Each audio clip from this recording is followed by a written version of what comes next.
Subscribe now and press the bell icon. Never miss an update.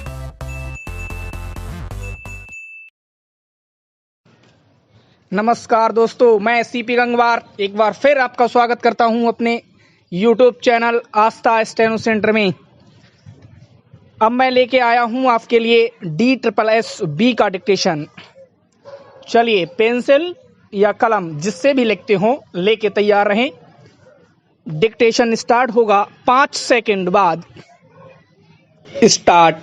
महोदय, मैं प्रारंभ में प्रधानमंत्री जी को उनके प्रेरक अभिभाषण और आज के विचार विमर्श की शुरुआत करने के लिए धन्यवाद देना चाहूँगा।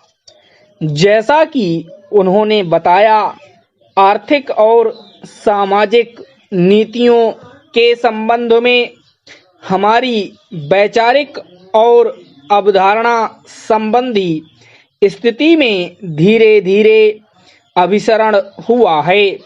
हमें इस मतैक्य को लोगों के कल्याण के लिए निर्णयात्मक कार्रवाई करने में श्रेणीबद्ध करना है।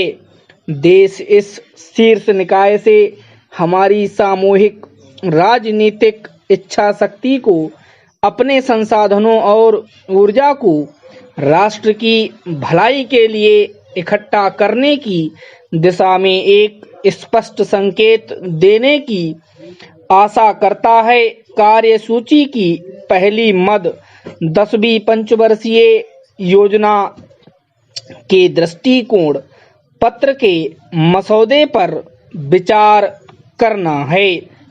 यह प्रस्ताव करते हुए कि 10वीं योजना जीडीपी विकास लक्ष्य 8% प्रतिवर्ष होना चाहिए। हम निसंदेह अपने कार्य का विस्तार कर रहे हैं। हम यह इसलिए कर रहे हैं कि हम देश के लोगों की आवश्यकताओं और आकांक्षाओं की तात्कालिकता के बारे में पूर्ण रूप से सचेत हैं। हम समझते हैं कि यह पर्याप्त किया जा सकता है। हम अपनी विकास दर अपनी स्वतंत्रता के पहले 3 दशकों में लगभग 3.5% से अगले 2 दशकों में लगभग 6% तक बढ़ाने में सफल रहे हैं। दृष्टिकोण पत्र में आर्थिक, सामाजिक और पर्यावरणीय आयामों को कवर करते हुए निगरानी करने योग्य लक्ष्य निर्धारित किए गए हैं। पहली बार, जैसा कि आप देख सकते हैं, पेयजल और प्राथमिक शिक्षा तक पहुंच जैसे मुद्दों और शिशु मृत्यु दर और मातृ मृत्यु दर अनुपात जैसे संकेतकों के संबंध में स्पष्ट लक्ष्य भी निर्दिष्ट किए जा रहे हैं।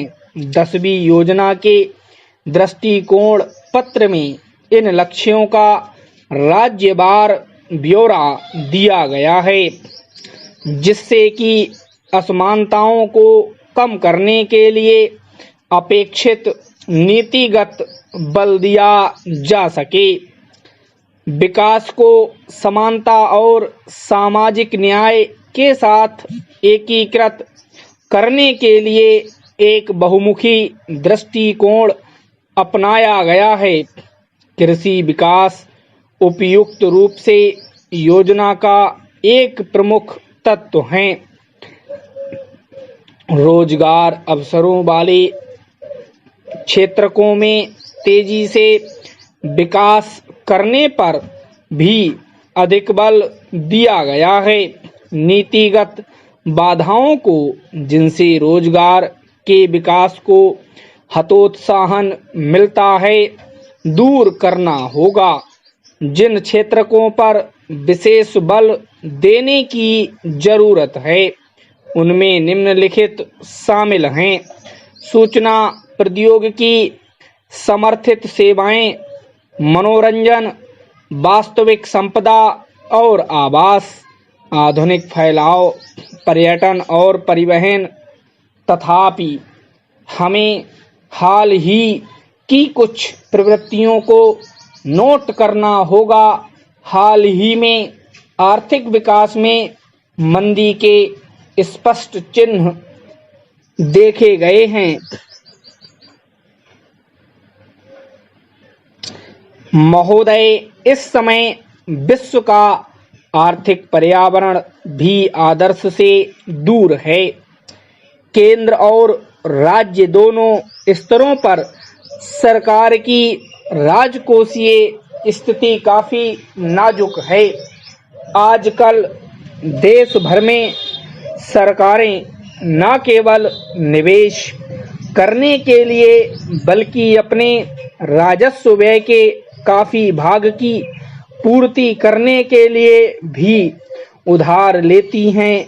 यह एक आधारणीय स्थिति है तथा इससे वांछित स्तरों तक सार्वजनिक निवेश जुटाने की हमारी योग्यता गंभीर रूप से प्रतिबंधित होती है। इन पर तथा संबंध चिंताओं पर 9वीं पंचवर्षीय योजना की मध्यावधिक समीक्षा में प्रकाश डाला गया है। हमने इन चिंताओं को ध्यान में लाने के प्रयास किए हैं तथा सुधारात्मक कार्रवाई प्रस्तावित की है। आप केंद्र और राज्यों में जीडीपी की दृष्टि से योजना परिव्यय के अनुपात में सतत रूप से गिरावट देख सकते हैं।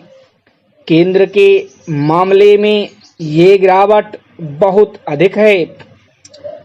परिणाम स्वरूप हम अपने भविष्य के लिए पर्याप्त रूप से निवेश नहीं कर रहे हैं और न ही दुर्भाग्यवश हम अपनी विद्यमान परिसंपत्तियों का पर्याप्त रूप से अनुरक्षण कर रहे हैं।